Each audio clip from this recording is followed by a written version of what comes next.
William Shakespeare, the one and only, the master of imagery and metaphor.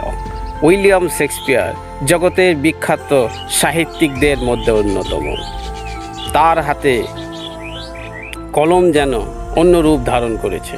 তিনি সময়কে দেখিয়েছেন বিভিন্ন ইমেজে, সময়কে তিনি বর্ণনা করেছেন, তুলনা করেছেন বিভিন্ন ইমেজারি সাহায্যে, যার মাধ্যমে সময়ের প্রকৃত রূপ উপস্থাপন করেছেন তার বিভিন্ন সনেটের মধ্যে।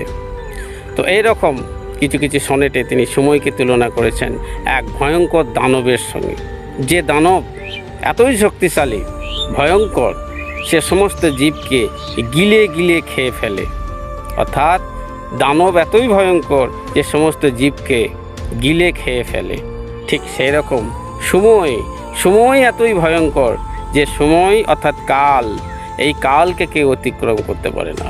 এই কাল অর্থাৎ সময় ঠিক দানবের মতো, সে মনুষ্য জীবনের শৈশবকে গিলে খায়, যৌবনকে গিলে খায়, অবশেষে বৃদ্ধ অবস্থায় সেই জীবকে নিয়ে যায় এবং অবশেষে তার মৃত্যু ঘটায়। তাই এইভাবে সময় যেন এক ভয়ঙ্কর দৈত্য, সে সমস্ত কিছুকে গ্রাস করে নেয়।